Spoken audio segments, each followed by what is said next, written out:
ಇಂದಿನ ದಿನಾಂಕ 18/12/2025. ಪ್ರಾರ್ಥ ಮುರಳಿ ಬಾಪ್ತಾದ ಮಧುಬನ. ಮಧುರ ಮಕ್ಕಳೇ, ನೀವು ಮಕ್ಕಳನ್ನು ಜ್ಞಾನದಿಂದ ಶೃಂಗಾರ ಮಾಡಲು ಬೇಅದ್ದಿನ ತಂದೆಯು ಬಂದಿದ್ದಾರೆ. ಶ್ರೇಷ್ಠ ಪದವಿಯನ್ನು ಪಡೆಯಬೇಕೆಂದರೆ ಸದಾ ಶೃಂಗರಿತರಾಗಿರಿ. ಪ್ರಶ್ನೆ: ಯಾವ ಮಕ್ಕಳನ್ನು ನೋಡಿ ಬೇಅದ್ದಿನ ತಂದೆಯು ಬಹಳ ಖುಷಿ ಪಡುತ್ತಾರೆ? ಉತ್ತರ: ಯಾವ ಮಕ್ಕಳು ಸರ್ವಿಸಿಗಾಗಿ ಎವರ್ ರೆಡಿಯಾಗಿರುತ್ತಾರೆ, ಅಲೌಕಿಕ ಮತ್ತು ಪಾರಲೌಕಿಕ ತಂದೆಯನ್ನು ಪೂರ್ಣ ಅನುಸರಿಸುತ್ತಾರೆ, ಜ್ಞಾನ ಯೋಗದಿಂದ ಆತ್ಮವನ್ನು ಶೃಂಗಾರ ಮಾಡಿಕೊಳ್ಳುತ್ತಾರೆ. ಯಾರು ಪತಿತರನ್ನು ಪಾವನರನ್ನಾಗಿ ಮಾಡುವ ಸೇವೆ ಮಾಡುತ್ತಾರೆಯೋ ಅಂತಹ ಮಕ್ಕಳನ್ನು ನೋಡಿ ಬೇಅದ್ದಿನ ತಂದೆಗೆ ಬಹಳ ಖುಷಿಯಾಗುತ್ತದೆ. ನನ್ನ ಮಕ್ಕಳು ಪರಿಶ್ರಮ ಪಟ್ಟು ಶ್ರೇಷ್ಠ ಪದವಿಯನ್ನು ಪಡೆಯಬೇಕೆಂಬುದೇ ತಂದೆಯ ಬಯಕೆಯಾಗಿದೆ. ಓಂ ಶಾಂತಿ. ಆತ್ಮಿಕ ತಂದೆಯು ಆತ್ಮಿಕ ಮಕ್ಕಳ ಪ್ರತಿ ತಿಳಿಸುತ್ತಾರೆ: ಮಧುರಾತಿ ಮಧುರ ಮಕ್ಕಳೇ, ಹೇಗೆ ಲೌಕಿಕ ತಂದೆಗೆ ಮಕ್ಕಳು ಪ್ರಿಯರೆನಿಸುತ್ತಾರೆಯೋ ಹಾಗೆಯೇ ಬೇಅದ್ದಿನ ತಂದೆಗೂ ಸಹ ಬೇಅದ್ದಿನ ಮಕ್ಕಳು ಪ್ರಿಯರೆನಿಸುತ್ತಾರೆ. ತಂದೆಯು ಮಕ್ಕಳಿಗೆ ನನ್ನ ಮಕ್ಕಳು ಶ್ರೇಷ್ಠ ಪದವಿಯನ್ನು ಪಡೆಯಲಿ ಎಂದು ಶಿಕ್ಷಣ ಸಾವಧಾನವನ್ನು ನೀಡುತ್ತಾರೆ. ಇದೇ ತಂದೆಯ ಬಯಕೆಯಾಗಿರುತ್ತದೆ. ಹಾಗೆಯೇ ಬೇಅದ್ದಿನ ತಂದೆಗೂ ಸಹ ಇದೇ ಇಚ್ಛೆ ಇರುತ್ತದೆ. ಮಕ್ಕಳನ್ನು ಜ್ಞಾನ ಮತ್ತು ಯೋಗದ ಆಭರಣಗಳಿಂದ ಶೃಂಗಾರ ಮಾಡುತ್ತಾರೆ. ಮಕ್ಕಳು ಶ್ರೇಷ್ಠ ಪದವಿಯನ್ನು ಪಡೆಯಲೆಂದು ನಿಮ್ಮನ್ನು ಇಬ್ಬರು ತಂದೆಯರು ಶೃಂಗಾರ ಮಾಡುತ್ತಾರೆ. ಅಲೌಕಿಕ ತಂದೆಯು ಖುಷಿಯಾಗುತ್ತಾರೆ ಮತ್ತು ಪಾರಲೌಕಿಕ ತಂದೆಯು ಖುಷಿ ಪಡುತ್ತಾರೆ. ಯಾವ ಮಕ್ಕಳು ಚೆನ್ನಾಗಿ ಪುರುಷಾರ್ಥ ಮಾಡುವರೋ ಅವರನ್ನು ನೋಡಿ ಫಾಲೋ ಫಾದರ್ ಎಂದು ಗಾಯನ ಮಾಡಲಾಗುತ್ತದೆ. ಅಂದಾಗ ಇಬ್ಬರನ್ನು ಫಾಲೋ ಮಾಡಬೇಕಾಗಿದೆ. ಒಬ್ಬರು ಆತ್ಮಿಕ ತಂದೆ, ಇನ್ನೊಬ್ಬರು ಅಲೌಕಿಕ ತಂದೆ. ಮಕ್ಕಳು ಪುರುಷಾರ್ಥ ಮಾಡಿ ಶ್ರೇಷ್ಠ ಪದವಿಯನ್ನು ಪಡೆಯಬೇಕಾಗಿದೆ. ಯಾವಾಗ ನೀವು ಬಟ್ಟಿಯಲ್ಲಿದ್ದೀರೋ ಆಗ ಎಲ್ಲರ ಕಿರೀಟ ಸಹಿತ ಭಾವಚಿತ್ರಗಳನ್ನು ತೆಗೆಯಲಾಗಿತ್ತು. ತಂದೆಯು ತಿಳಿಸಿದ್ದಾರೆ: ಸ್ಥೂಲವಾಗಿ ಪ್ರಕಾಶತೆಯ ಕಿರೀಟವೇನೂ ಇಲ್ಲ, ಕೇವಲ ಪವಿತ್ರತೆಯ ಸಂಕೇತವಾಗಿದೆ. ಇದನ್ನು ಎಲ್ಲರಿಗೂ ತೋರಿಸುತ್ತಾರೆ. ಸ್ಥೂಲವಾಗಿ ಯಾವುದೇ ಬಿಳಿಯ ಬೆಳಕಿನ ಕಿರೀಟವೇನೂ ಇರುವುದಿಲ್ಲ. ಇದನ್ನು ಕೇವಲ ಪವಿತ್ರತೆಯ ಸಂಕೇತವಾಗಿ ತಿಳಿಸಲಾಗುತ್ತದೆ. ಮೊಟ್ಟ ಮೊದಲು ನೀವು ಸತ್ಯಯುಗದಲ್ಲಿ ಬರುತ್ತೀರಿ. ನೀವೇ ಇದ್ದೀರಲ್ಲವೇ? ತಂದೆಯು ಹೇಳುತ್ತಾರೆ: ಆತ್ಮಗಳು ಮತ್ತು ಪರಮಾತ್ಮನು ಬಹಳ ಕಾಲ ಅಗಲಿ ಹೋಗಿದ್ದರು. ನೀವು ಮಕ್ಕಳೇ ಮೊಟ್ಟ ಮೊದಲು ಬರುತ್ತೀರಿ. ಮತ್ತೆ ನೀವೇ ಮೊದಲಿಗೆ ಹೋಗಬೇಕಾಗಿದೆ. ನೀವು ಮುಕ್ತಿಧಾಮದ ದ್ವಾರವನ್ನು ತೆರೆಯಬೇಕಾಗಿದೆ. ತಂದೆಯು ನೀವು ಮಕ್ಕಳನ್ನು ಶೃಂಗರಿಸುತ್ತಾರೆ. ಹೇಗೆ ತಂದೆಯ ಮನೆಯಲ್ಲಿದ್ದಾಗ ವನವಾಸದಲ್ಲಿರುತ್ತಾರೆ, ಈ ಸಮಯದಲ್ಲಿ ನೀವು ಸಹ ಸಾಧಾರಣವಾಗಿರಬೇಕಾಗಿದೆ. ಬಹಳ ಉತ್ತಮ ಮಟ್ಟದಲ್ಲಿಯೂ ಅಲ್ಲ, ಕೀಳು ಮಟ್ಟದಲ್ಲಿಯೂ ಅಲ್ಲ. ತಂದೆಯು ತಿಳಿಸುತ್ತಾರೆ: ನಾನು ಸಾಧಾರಣ ತನುವಿನಲ್ಲಿ ಪ್ರವೇಶ ಮಾಡುತ್ತೇನೆ. ಯಾವುದೇ ದೇಹದಾರಿಗೆ ಭಗವಂತನೆಂದು ಹೇಳಲು ಸಾಧ್ಯವಿಲ್ಲ. ಮನುಷ್ಯರ ಸದ್ಗತಿ ಮಾಡಲು ಸಾಧ್ಯವಿಲ್ಲ. ಸದ್ಗತಿಯನ್ನು ಗುರುಗಳೇ ಮಾಡುತ್ತಾರೆ. ಮನುಷ್ಯರು 60 ವರ್ಷಗಳ ನಂತರ ವಾನಪ್ರಸ್ಥವನ್ನು ಸ್ವೀಕರಿಸಿ ಗುರುಗಳನ್ನು ಮಾಡಿಕೊಳ್ಳುತ್ತಾರೆ. ಈ ಪದ್ಧತಿಯು ಈಗಿನದ್ದಾಗಿದೆ. ಇದು ಮತ್ತೆ ಭಕ್ತಿ ಮಾರ್ಗದಲ್ಲಿ ನಡೆಯುತ್ತದೆ. ಇತ್ತೀಚೆಗೆ ಚಿಕ್ಕ ಮಕ್ಕಳಿಗೂ ಗುರುಗಳನ್ನು ಮಾಡಿಸಿ ಬಿಡುತ್ತಾರೆ. ಬಲೆ ವಾನಪ್ರಸ್ಥ ಸ್ಥಿತಿಯಾಗಿಲ್ಲ, ಆದರೆ ಆಕಸ್ಮಿಕವಾಗಿ ಮೃತ್ಯು ಬಂದು ಬಿಡುತ್ತದೆ ಎಲ್ಲವೇ. ಆದ್ದರಿಂದ ಮಕ್ಕಳಿಗೂ ದೀಕ್ಷೆಯನ್ನು ಕೊಡಿಸಿ ಗುರುಗಳನ್ನು ಮಾಡಿಸಿ ಬಿಡುತ್ತಾರೆ. ಹೇಗೆ ತಂದೆಯು ತಿಳಿಸುತ್ತಾರೆ: ನೀವೆಲ್ಲರೂ ಆತ್ಮರಾಗಿದ್ದೀರಿ. ಎಲ್ಲರಿಗೆ ಆಸ್ತಿಯನ್ನು ಪಡೆಯುವ ಅಧಿಕಾರವಿದೆ. ಗುರುಗಳಿಲ್ಲದೆ ನೆಲೆ ಇಲ್ಲ, ಅರ್ಥಾತ್ ಬ್ರಹ್ಮ ತತ್ವದಲ್ಲಿ ಲೀನವಾಗುವುದಿಲ್ಲವೆಂದು ಅವರು ಹೇಳುತ್ತಾರೆ. ಆದರೆ ನೀವಂತೂ ಲೀನವಾಗುವುದಿಲ್ಲ. ಇದು ಭಕ್ತಿ ಮಾರ್ಗದ ಶಬ್ದವಾಗಿದೆ. ಆತ್ಮವು ಬಿಂದು ಮಾದರಿಯಲ್ಲಿದೆ. ತಂದೆಯು ಬಿಂದುವಾಗಿದ್ದಾರೆ. ಆ ಬಿಂದುವನ್ನೇ ಜ್ಞಾನಸಾಗರನೆಂದು ಹೇಳಲಾಗುತ್ತದೆ. ನೀವು ಸಹ ಚಿಕ್ಕ ಆತ್ಮಗಳಾಗಿದ್ದೀರಿ. ಅತಿ ಚಿಕ್ಕ ಆತ್ಮನಲ್ಲಿ ಸಂಪೂರ್ಣ ಜ್ಞಾನವನ್ನು ತುಂಬಿಸಲಾಗುತ್ತದೆ. ನೀವು ಸಂಪೂರ್ಣ ಜ್ಞಾನವನ್ನು ಪಡೆಯುತ್ತೀರಿ. ಪಾಸ್ ವಿತ್ ಆನರ್ ಆಗುತ್ತೀರಲ್ಲವೇ? ಶಿವಲಿಂಗವು ದೊಡ್ಡ ರೂಪದಲ್ಲಿರುತ್ತದೆ ಎಂದಲ್ಲ. ಆತ್ಮವು ಎಷ್ಟು ಗಾತ್ರದಲ್ಲಿದೆಯೋ ಪರಮಾತ್ಮನು ಅಷ್ಟೇ ಇದ್ದಾರೆ. ಆತ್ಮವು ಪರಮಧಾಮದಿಂದ ಪಾತ್ರವನ್ನಭಿನಯಿಸಲು ಬರುತ್ತದೆ. ತಂದೆಯು ತಿಳಿಸುತ್ತಾರೆ, ನಾನೂ ಸಹ ಅಲ್ಲಿಂದ ಬರುತ್ತೇನೆ. ಆದರೆ ನನಗೆ ನನ್ನದೇ ಆದ ಶರೀರವಿಲ್ಲ. ನಾನು ರೂಪನೂ ಆಗಿದ್ದೇನೆ, ವಸಂತನೂ ಆಗಿದ್ದೇನೆ. ಪರಮ ಆತ್ಮನು ರೂಪನಾಗಿದ್ದಾರೆ. ಅವರಲ್ಲಿ ಸಂಪೂರ್ಣ ಜ್ಞಾನವು ತುಂಬಲ್ಪಟ್ಟಿದೆ. ಜ್ಞಾನದ ಮಳೆಯನ್ನು ಸುರಿಸುತ್ತಾರೆ. ಅದರಿಂದ ಎಲ್ಲ ಮನುಷ್ಯರು ಪಾಪಾತ್ಮರಿಂದ ಪುಣ್ಯಾತ್ಮರಾಗಿ ಬಿಡುತ್ತಾರೆ. ತಂದೆಯು ಗತಿ ಇಲ್ಲಿ ಹೋಗುತ್ತೀರಿ.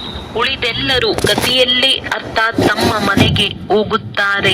ಅದು ಮಧುರ ಮನೆಯಾಗಿದೆ. ಆತ್ಮವೇ ಈ ಕಿವಿಗಳ ಮೂಲಕ ಹೇಳುತ್ತದೆ. ಈಗ ತಂದೆಯು ತಿಳಿಸುತ್ತಾರೆ, ಮಧುರಾತಿ ಮಧುರ ಅಗಲಿ ಹೋಗಿ ಮರಳಿ ಸಿಕ್ಕಿದ ಮಕ್ಕಳೇ, ಹಿಂತಿರುಗಿ ಹೋಗಬೇಕಾಗಿದೆ. ನಾನು ಎಲ್ಲರನ್ನೂ ಕರೆದುಕೊಂಡು ಹೋಗಲು ಬಂದಿದ್ದೇನೆ. ಆತ್ಮಗಳಿಗೆ ಶಿವನ ಮೆರವಣಿಗೆ ಎಂದು ಹೇಳುತ್ತಾರೆ. ಈಗ ಶಿವ ತಂದೆಯು ಶಿವಾಲಯದ ಸ್ಥಾಪನೆ ಮಾಡುತ್ತಿದ್ದಾರೆ. ಮತ್ತೆ ರಾವಣನು ಬಂದು ವೇಶ್ಯಾಲಯವನ್ನು ಸ್ಥಾಪನೆ ಮಾಡುತ್ತಾನೆ. ವಾಮ ಮಾರ್ಗಕ್ಕೆ ವೇಶ್ಯಾಲಯವೆಂದು ಹೇಳಲಾಗುತ್ತದೆ. ತಂದೆಯ ಬಳಿ ಬಹುತೇಕ ಮಕ್ಕಳಿದ್ದಾರೆ. ವಿವಾಹ ಮಾಡಿಕೊಂಡು ಪವಿತ್ರರಾಗಿರುತ್ತಾರೆ. ಇಬ್ಬರು ಒಟ್ಟಿಗೆ ಇದ್ದು ಪವಿತ್ರರಾಗಿರಲು ಸಾಧ್ಯವಿಲ್ಲವೆಂದು ಸನ್ಯಾಸಿಗಳು ಹೇಳುತ್ತಾರೆ. ಆದರೆ ಇಲ್ಲಿ ತಿಳಿಸಲಾಗುತ್ತದೆ, ಇದರಲ್ಲಿ ಬಹಳ ಸಂಪಾದನೆ ಇದೆ. ಪವಿತ್ರರಾಗಿರುವುದರಿಂದ 21 ಜನ್ಮಗಳ ರಾಜಧಾನಿಯು ಸಿಗುತ್ತದೆ. ಅಂದ ಮೇಲೆ ಒಂದು ಜನ್ಮ ಪವಿತ್ರರಾಗಿರುವುದು ದೊಡ್ಡ ಮಾತೇನು? ತಂದೆಯು ಹೇಳುತ್ತಾರೆ, ನೀವು ಕಾಮಚಿತೆಯ ಮೇಲೆ ಕುಳಿತು ಕಪ್ಪಾಗಿ ಬಿಟ್ಟಿದ್ದೀರಿ. ಕೃಷ್ಣನಿಗೂ ಸಹ ಶ್ಯಾಮ ಸುಂದರನೆಂದು ಹೇಳುತ್ತಾರೆ. ಈ ತಿಳುವಳಿಕೆಯು ಈ ಸಮಯದ್ದಾಗಿದೆ. ಕಾಮಚಿತೆಯನ್ನೇರಿ ಕಪ್ಪಾಗಿ ಬಿಟ್ಟರು. ಮತ್ತೆ ಅವರಿಗೆ ಬ್ರಹ್ಮ ಹಳ್ಳಿ ಬಾಲಕನೆಂದು ಹೇಳಲಾಗುತ್ತದೆ. ಅವಶ್ಯವಾಗಿ ಮೊದಲು ಇವರು ಆಗಿದ್ದರಲ್ಲವೇ? ಕೃಷ್ಣನಂತೂ ಗೊಲ್ಲ ಬಾಲಕನಾಗಲು ಸಾಧ್ಯವಿಲ್ಲ. ಇವರದ್ದೇ ಬಹಳ ಜನ್ಮಗಳ ಅಂತಿಮದಲ್ಲಿ ತಂದೆಯು ಪ್ರವೇಶ ಮಾಡಿ ಸುಂದರರನ್ನಾಗಿ ಮಾಡುತ್ತಾರೆ. ನೀವೀಗ ಒಬ್ಬ ತಂದೆಯನ್ನೇ ನೆನಪು ಮಾಡಬೇಕಾಗಿದೆ. ಬಾಬಾ ತಾವು ಎಷ್ಟು ಮಧುರರಾಗಿದ್ದೀರಿ, ಎಷ್ಟು ಮಧುರ ಆಸ್ತಿಯನ್ನು ಕೊಡುತ್ತೀರಿ. ನಮ್ಮನ್ನು ಮನುಷ್ಯರಿಂದ ದೇವತೆ ಮಂದಿರ ಯೋಗ್ಯರನ್ನಾಗಿ ಮಾಡುತ್ತೀರಿ. ಈಗೀಗೆ ತಮ್ಮೊಂದಿಗೆ ಮಾತನಾಡಿಕೊಳ್ಳಬೇಕಾಗಿದೆ. ಬಾಯಿಯಿಂದ ಏನನ್ನೂ ಹೇಳುವಂತಿಲ್ಲ. ಭಕ್ತಿ ಮಾರ್ಗದಲ್ಲಿ ತಾವು ಪ್ರಿಯತಮನನ್ನು ಎಷ್ಟೊಂದು ನೆನಪು ಮಾಡುತ್ತಾ ಬಂದಿದ್ದೀರಿ. ಈಗ ತಾವು ಸತ್ತಿದ್ದೀರಿ. ಬಾಬಾ ತಾವಂತೂ ಎಲ್ಲರಿಗಿಂತ ಮಧುರರಾಗಿದ್ದೀರಿ. ತಮ್ಮನ್ನು ನಾವೇಕೆ ನೆನಪು ಮಾಡುವುದಿಲ್ಲ? ತಮಗೆ ಪ್ರೇಮ ಶಾಂತಿಯ ಸಾಗರನೆಂದು ಹೇಳಲಾಗುತ್ತದೆ. ತಾವೇ ಆಸ್ತಿಯನ್ನು ಕೊಡುತ್ತೀರಿ. ಬಾಕಿ ಪ್ರೇರಣೆಯಿಂದ ಏನೂ ಸಿಗುವುದಿಲ್ಲ. ತಂದೆಯಂತೂ ಸನ್ಮುಖದಲ್ಲಿ ಬಂದು ನೀವು ಮಕ್ಕಳಿಗೆ ಓದಿಸುತ್ತಾರೆ. ಇದು ಪಾಠಶಾಲೆಯಲ್ಲವೇ? ತಂದೆಯು ತಿಳಿಸುತ್ತಾರೆ, ನಾನು ನಿಮ್ಮನ್ನು ರಾಜರಿಗೂ ರಾಜರನ್ನಾಗಿ ಮಾಡುತ್ತೇನೆ. ಇದು ರಾಜಯೋಗವಾಗಿದೆ. ನೀವೀಗ ಮೂಲವತನ, ಸೂಕ್ಷ್ಮವತನ, ಸ್ಥೂಲವತನವನ್ನು ಅರಿತಿದ್ದೀರಿ. ಇಷ್ಟು ಚಿಕ್ಕ ಆತ್ಮವು ಹೇಗೆ ಪಾತ್ರವನ್ನಭಿನಯಿಸುತ್ತದೆ? ಇದು ಮಾಡಲ್ಪಟ್ಟದ್ದಾಗಿದೆ. ಇದಕ್ಕೆ ಅನಾದಿ ಅವಿನಾಶಿ ಸೃಷ್ಟಿ ನಾಟಕವೆಂದು ಹೇಳಲಾಗುತ್ತದೆ. ನಾಟಕವು ಸುತ್ತುತ್ತಿರುತ್ತದೆ. ಇದರಲ್ಲಿ ಸಂಶಯದ ಯಾವುದೇ ಮಾತಿಲ್ಲ. ತಂದೆಯು ಸೃಷ್ಟಿಯ ಆದಿ ಮಧ್ಯ ಅಂತ್ಯದ ರಹಸ್ಯವನ್ನು ತಿಳಿಸುತ್ತಾರೆ. ನೀವು ಸ್ವದರ್ಶನ ಚಕ್ರಧಾರಿಗಳಾಗಿದ್ದೀರಿ. ನಿಮ್ಮ ಬುದ್ಧಿಯಲ್ಲಿ ಇಡೀ ಚಕ್ರವು ಸುತ್ತುತ್ತಿರುತ್ತದೆ ಅಂದಾಗ ಇದರಿಂದ ನಿಮ್ಮ ಪಾಪಗಳು ಕತ್ತರಿಸಲ್ಪಡುತ್ತವೆ. ಬಾಕಿ ಕೃಷ್ಣನು ಯಾವುದೇ ಸ್ವದರ್ಶನ ಚಕ್ರವನ್ನು ತಿರುಗಿಸಿ ಹಿಂಸೆ ಮಾಡಲಿಲ್ಲ. ಅಲ್ಲಂತೂ ಹಿಂಸೆಯ ಮಾತಾಗಲಿ ಕಾಮ ಕಟಾರಿಯನ್ನಾಗಲಿ ನಡೆಸುವುದಿಲ್ಲ. ಡಬಲ್ ಹಿಂಸಕರಾಗಿರುತ್ತೀರಿ. ಈ ಸಮಯದಲ್ಲಿ ಪಂಚವಿಕಾರಗಳೊಂದಿಗೆ ನಿಮ್ಮ ಯುದ್ಧವು ನಡೆಯುತ್ತದೆ. ಮತ್ಯಾವುದೇ ಯುದ್ಧದ ಮಾತಿಲ್ಲ. ನೀವೀಗ ಶ್ರೇಷ್ಠಾತಿ ಶ್ರೇಷ್ಠರು. ನಂತರ ಶ್ರೇಷ್ಠಾತಿ ಶ್ರೇಷ್ಠ ಆಸ್ತಿಯಾದ ಈ ಲಕ್ಷ್ಮೀ ನಾರಾಯಣರಂತೂ ಶ್ರೇಷ್ಠರಾಗಬೇಕಾಗಿದೆ. ಎಷ್ಟು ನೀವು ಪುರುಷಾರ್ಥ ಮಾಡುವಿರೋ ಅಷ್ಟು ಶ್ರೇಷ್ಠ ಪದವಿಯನ್ನು ಪಡೆಯುತ್ತೀರಿ. ಕಲ್ಪ ಕಲ್ಪವೂ ಅದೇ ನಿಮ್ಮ ವಿದ್ಯೆಯು ಇರುವುದು. ಈಗ ಒಳ್ಳೆಯ ಪುರುಷಾರ್ಥ ಮಾಡಿದರೂ ಕಲ್ಪ ಕಲ್ಪವೂ ಮಾಡುತ್ತಾ ಇರುತ್ತೀರಿ. ಲೌಕಿಕ ವಿದ್ಯೆಯಿಂದ ಇಷ್ಟೊಂದು ಪದವಿ ಸಿಗಲು ಸಾಧ್ಯವಿಲ್ಲ. ಆತ್ಮಿಕ ವಿದ್ಯೆಯಿಂದ ಸಿಗುತ್ತದೆ. ಶ್ರೇಷ್ಠಾತಿ ಶ್ರೇಷ್ಠ ಈ ಲಕ್ಷ್ಮೀ ನಾರಾಯಣರಾಗುತ್ತಾರೆ. ಇವರು ಮನುಷ್ಯರೇ, ಆದರೆ ದೈವಿ ಗುಣಗಳನ್ನು ಧಾರಣೆ ಮಾಡುತ್ತಾರೆ. ಆದ್ದರಿಂದ ದೇವತೆಗಳೆಂದು ಹೇಳಲಾಗುತ್ತದೆ. ಉಳಿದಂತೆ 8-10 ಭುಜಗಳಿರುವಂತಹ ವ್ಯಕ್ತಿಯು ಯಾರೂ ಇರುವುದಿಲ್ಲ. ಭಕ್ತಿಯಲ್ಲಿ ದರ್ಶನವಾದಾಗ ಬಹಳ ಅಳುತ್ತಾರೆ. ದುಃಖದಲ್ಲಿ ಬಂದು ಬಹಳ ಕಣ್ಣೀರನ್ನು ಸುರಿಸುತ್ತಾರೆ. ಇಲ್ಲಂತೂ ತಂದೆಯು ತಿಳಿಸುತ್ತಾರೆ, ಕಣ್ಣೀರು ಬಂದಿತೆಂದರೆ ನೀವು ಅನುತ್ತೀರ್ಣರಾದಿರಿ. ತಾಯಿ ಸತ್ತರೂ ಸಹ ಜ್ಞಾನದ ಹಲ್ವಾ ತಿನ್ನಿ. ಇತ್ತೀಚೆಗೆ ಬಾಂಬೆಯಲ್ಲಿಯೂ ಯಾರಾದರೂ ರೋಗಿಯಾದರೆ ಅಥವಾ ಮರಣ ಹೊಂದಿದರೆ ಬಂದು ಶಾಂತಿಯನ್ನು ಕೊಡಿ ಎಂದು ಬ್ರಹ್ಮ ಕುಮಾರ ಕುಮಾರಿಯರನ್ನು ಕರೆಸುತ್ತಾರೆ. ನೀವು ತಿಳಿಸುತ್ತೀರಿ, ಆತ್ಮವು ಒಂದು ಶರೀರವನ್ನು ಬಿಟ್ಟು ಇನ್ನೊಂದನ್ನು ತೆಗೆದುಕೊಂಡಿತು. ಇದರಲ್ಲಿ ನಿಮ್ಮದೇನು ಹೋಗುತ್ತದೆ? ಅಳುವುದರಿಂದ ಏನು ಲಾಭ? ಆಗ ಹೇಳುತ್ತಾರೆ, ಇವರನ್ನು ಕಾಲವು ಕಬ್ಬಳಿಸಿ ಬಿಟ್ಟಿತೆಂದು. ಆದರೆ ಇಂತಹ ಯಾವುದೇ ಮಾತಿಲ್ಲ. ಇಲ್ಲಂತೂ ಆತ್ಮವು ತಾನಾಗಿಯೇ ಒಂದು ಶರೀರವನ್ನು ಬಿಟ್ಟು ಬಿಡುತ್ತದೆ. ತನ್ನ ಸಮಯದಲ್ಲಿ ಶರೀರವನ್ನು ಬಿಟ್ಟು ಹೋಗುತ್ತದೆ. ಬಾಕಿ ಮೃತ್ಯುವು ಯಾವುದೇ ವಸ್ತುವಲ್ಲ.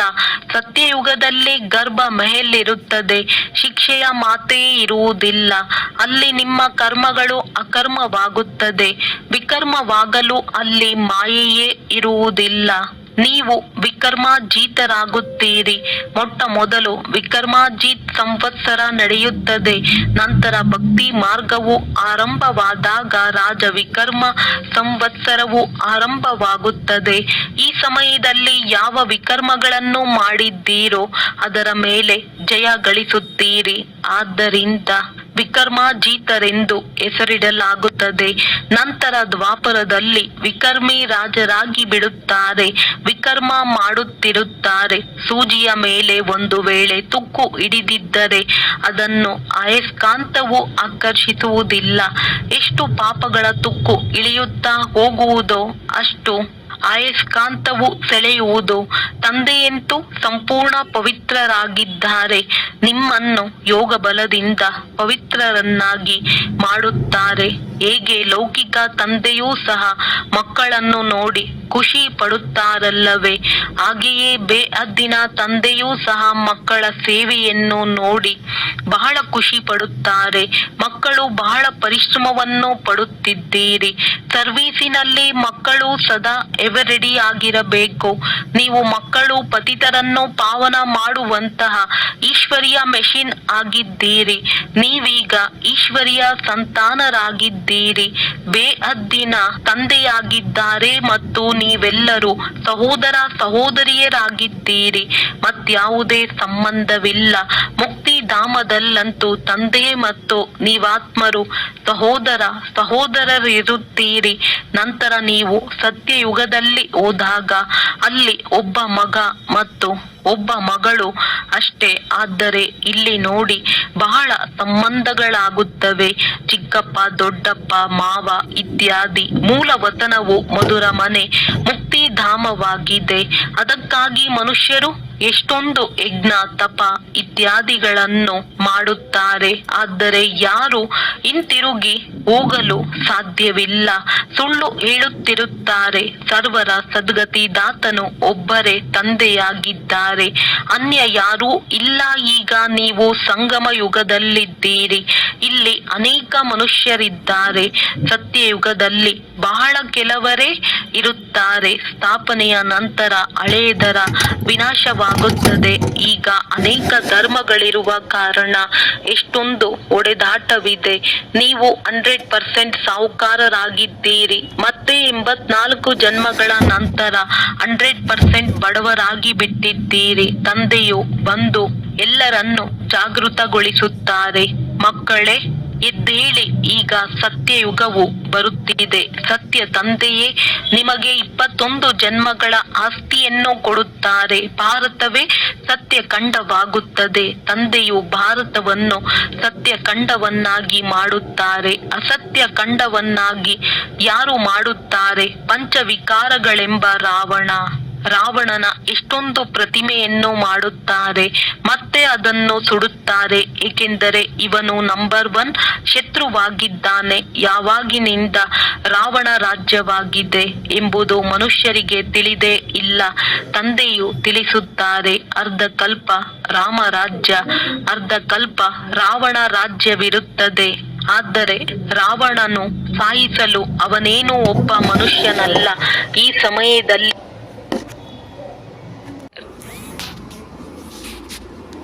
ರಾಮರಾಜ್ಯವನ್ನು ಸ್ಥಾಪನೆ ಮಾಡುತ್ತಾರೆ. ನಂತರ ಜೈ ಜೈಕಾರ ಆಗಿಬಿಡುತ್ತದೆ.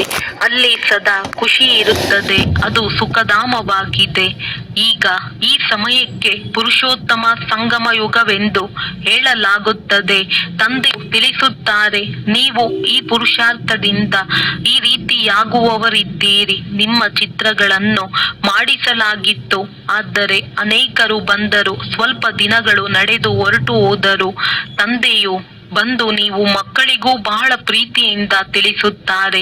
ತಂದೆ ಶಿಕ್ಷಕರು ಬಹಳ ಪ್ರೀತಿ ಮಾಡುತ್ತಾರೆ. ಗುರುಗಳು ಪ್ರೀತಿ ಮಾಡುತ್ತಾರೆ. ಸದ್ಗುರುವಿನ ನಿಂದಕರಿಗೆ ನೆಲೆ ಇಲ್ಲ. ನಿಮ್ಮ ಗುರಿ ಧ್ಯೇಯವು ಸನ್ಮುಖದಲ್ಲಿದೆ. ಆ ಗುರುಗಳ ಬಳಿಯಂತೂ ಯಾವುದೇ ಗುರಿ ಧ್ಯೇಯವಿರುವುದಿಲ್ಲ. ಅದೇನು ವಿದ್ಯೆಯಲ್ಲ, ಇದು ವಿದ್ಯೆಯಾಗಿದೆ. ಇದು ಆಸ್ಪತ್ರೆ ಮತ್ತು ವಿಶ್ವವಿದ್ಯಾಲಯವೂ ಆಗಿದೆ. ಇದರಿಂದ ನೀವು ಸದಾ ಆರೋಗ್ಯವಂತರು, ಐಶ್ವರ್ಯವಂತರಾಗುತ್ತೀರಿ. ಇಲ್ಲಂತೂ ಅಸತ್ಯವಿದೆ. ಆದ್ದರಿಂದಲೇ ಸುಳ್ಳು ಮಾಯೆ, ಸುಳ್ಳು ಕಾಯವೆಂದು ಆಡುತ್ತಾರೆ. ಸತ್ಯಯುಗವು ಸತ್ಯಖಂಡವಾಗಿದೆ. ಅಲ್ಲಂತೂ ವಜ್ರ ರತ್ನಗಳ ಮೆಹಲುಗಳಿರುತ್ತದೆ. ಸೋಮನಾಥ ಮಂದಿರವನ್ನೂ ಸಹ ಭಕ್ತಿ ಮಾರ್ಗದಲ್ಲಿ ಮಾಡಿದ್ದಾರೆ. ಎಷ್ಟೊಂದು ಹಣವಿತ್ತು. ಅದನ್ನು ಮುಸಲ್ಮಾನರು ಬಂದು ಲೂಟಿ ಮಾಡಿದರು. ದೊಡ್ಡ ದೊಡ್ಡ ಮಸೀದಿಗಳನ್ನು ಕಟ್ಟಿಸಿದ್ದರು. ಈಗ ನಿಮಗೆ ತಂದೆಯು ಕುಬೇರನ ಖಜಾನೆಯನ್ನು ಕೊಡುತ್ತಾರೆ. ಆರಂಭದಿಂದಲೇ ನಿಮಗೆ ಎಲ್ಲವನ್ನೂ ಸಾಕ್ಷಾತ್ಕಾರ ಮಾಡಿಸುತ್ತಾ ಬಂದಿದ್ದಾರೆ. ಅಲ್ಲಾ ಅವಲ್ಲುದ್ದೀನ್ ಕತೆ ಇದೆಯಲ್ಲವೇ? ಮೊಟ್ಟ ಮೊದಲ ಧರ್ಮವನ್ನು ಸ್ಥಾಪನೆ ಮಾಡುತ್ತಾರೆ. ಅದು ದೇವತಾ ಧರ್ಮವಾಗಿದೆ. ಯಾವ ಧರ್ಮವಿಲ್ಲವೋ ಅದು ಪುನಃ ಸ್ಥಾಪನೆಯಾಗುತ್ತದೆ. ಎಲ್ಲರಿಗೂ ತಿಳಿದಿದೆ, ಪ್ರಾಚೀನ ಸತ್ಯಯುಗದಲ್ಲಿ ಇವರದ್ದೇ ರಾಜ್ಯವಿತ್ತು. ಇವರ ಮೇಲೆ ಮತ್ಯಾರೂ ಇರಲಿಲ್ಲ. ದೈವಿ ರಾಜ್ಯವನ್ನು ಸ್ವರ್ಗವೆಂದು ಹೇಳಲಾಗುತ್ತದೆ. ನೀವೀಗ ತಿಳಿದುಕೊಂಡಿದ್ದೀರಿ ಮತ್ತು ಅನ್ಯರಿಗೂ ತಿಳಿಸಬೇಕಾಗಿದೆ. ಅಂದ ಮೇಲೆ ಎಲ್ಲರಿಗೆ ಇದನ್ನು ಹೇಗೆ ಅರ್ಥ ಮಾಡಿಸಬೇಕು? ಯಾವುದರಿಂದ ನಂತರ ಅವರು ನಮಗೆ ತಿಳಿಯಲಿಲ್ಲವೆಂದು ದೂರು ಕೊಡುವಂತಾಗಬಾರದು. ನೀವು ಎಲ್ಲರಿಗೆ ತಿಳಿಸುತ್ತೀರಿ, ಆದರೂ ಸಹ ತಂದೆಯನ್ನು ಬಿಟ್ಟು ಹೊರಟು ಹೋಗುತ್ತಾರೆ. ಈ ಇತಿಹಾಸವು ಮತ್ತೆ ಪುನರಾವರ್ತನೆಯಾಗುವುದು. ತಂದೆಯ ಬಳಿ ಬರುತ್ತಾರೆ. ಆಗ ತಂದೆಯು ಕೇಳುತ್ತಾರೆ, ಮೊದಲು ಎಂದಾದರೂ ಮಿಲನ ಮಾಡಿದ್ದೀರಾ? ಹೌದು ಬಾಬಾ, 5000 ವರ್ಷಗಳ ಮೊದಲು ಸಹ ನಾವು ಮಿಲನ ಮಾಡಲು ಬಂದಿದ್ದೆವು. ಕೆಲವರು ಬಂದು ಕೇಳುತ್ತಾರೆ. ಕೆಲವರಿಗೆ ಬ್ರಹ್ಮನ ಸಾಕ್ಷಾತ್ಕಾರವಾಗಿದ್ದರೆ ಅದು ನೆನಪಿಗೆ ಬರುತ್ತದೆ. ಆಗ ನಾವು ಇದೇ ರೂಪವನ್ನು ನೋಡಿದೆವು ಎಂದು ಹೇಳುತ್ತಾರೆ. ತಂದೆಯೂ ಸಹ ಮಕ್ಕಳನ್ನು ನೋಡಿ ಖುಷಿ ಪಡುತ್ತಾರೆ. ಅವಿನಾಶಿ ಜ್ಞಾನ ರತ್ನಗಳಿಂದ ನಿಮ್ಮ ಜೋಳಿಗೆಯೂ ತುಂಬುತ್ತದೆ ಎಲ್ಲವೇ. ಇದು ವಿದ್ಯೆಯಾಗಿದೆ. 7 ದಿನಗಳ ಕೋರ್ಸ್ ತೆಗೆದುಕೊಂಡು ನಂತರ ಬಲೆ ಎಲ್ಲಿ ಬೇಕಾದರೂ ಇದ್ದು ಮುರುಳಿಯ ಆಧಾರದ ಮೇಲೆ ನಡೆಯಬಹುದು. 7 ದಿನಗಳಲ್ಲಿ ಇಷ್ಟು ತಿಳಿಸಿಕೊಡಲಾಗುತ್ತದೆ. ಮತ್ತೆ ಅವರಿಗೆ ಇಡೀ ಮುರುಳಿಯೂ ಅರ್ಥವಾಗುತ್ತದೆ. ತಂದೆಯಂತೂ ಮಕ್ಕಳಿಗೆ ಎಲ್ಲ ರಹಸ್ಯಗಳನ್ನು ಬಹಳ ಚೆನ್ನಾಗಿ ತಿಳಿಸುತ್ತಿರುತ್ತಾರೆ. ಒಳ್ಳೆಯದು. ಮಧುರಾತಿ ಮಧುರ ಅಗಲಿ ಹೋಗಿ ಮರಳಿ ಸಿಕ್ಕಿರುವ ಮಕ್ಕಳ ಪ್ರತಿ ಮಾತ್ಪಿತಾ ಬಾಪ್ ದಾದಾರವರ ನೆನಪು, ಪ್ರೀತಿ ಹಾಗೂ ಸುಪ್ರಭಾತ. ಆತ್ಮಿಕ ಮಕ್ಕಳಿಗೆ ಆತ್ಮಿಕ ತಂದೆಯ ನಮಸ್ತೆ. ಧಾರಣೆಗಾಗಿ ಮುಖ್ಯ ಸಾರ: ಸ್ವದರ್ಶನ ಚಕ್ರವನ್ನು ತಿರುಗಿಸುತ್ತಾ ಪಾಪಗಳನ್ನು ಭಸ್ಮ ಮಾಡಿಕೊಳ್ಳಬೇಕು. ಆತ್ಮಿಕ ವಿದ್ಯೆಯಿಂದ ತಮ್ಮ ಪದವಿಯನ್ನು ಶ್ರೇಷ್ಠ ಮಾಡಿಕೊಳ್ಳಬೇಕಾಗಿದೆ.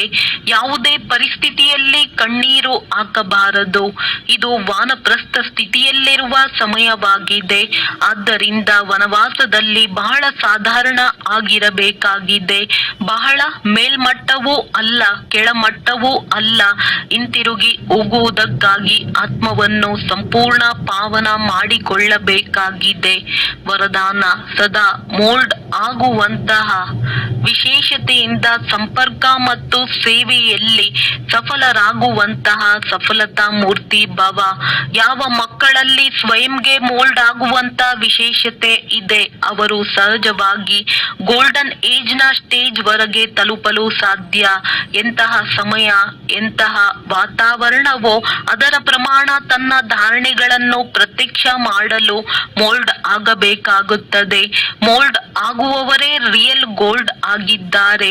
ಹೇಗೆ ಸಾಕಾರ ತಂದೆಯ ವಿಶೇಷತೆಯನ್ನು ನೋಡಿದ್ದೀರಿ. ಎಂತಹ ಸಮಯ, ಎಂತಹ ವ್ಯಕ್ತಿ, ಅಂತಹ ರೂಪ.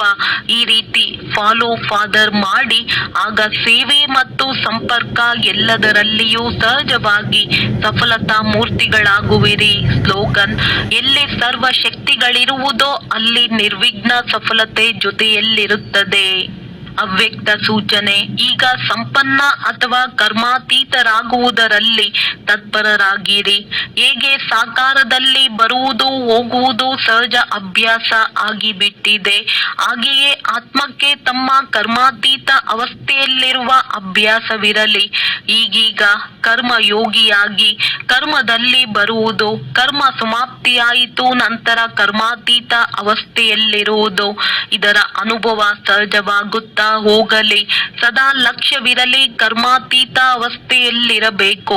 ನಿಮಿತ್ತ ಮಾತ್ರ ಕರ್ಮ ಮಾಡುವುದಕ್ಕೆ ಕರ್ಮ ಯೋಗಿಯಾಗಿ ನಂತರ ಪುನಃ ಕರ್ಮಾತೀತ.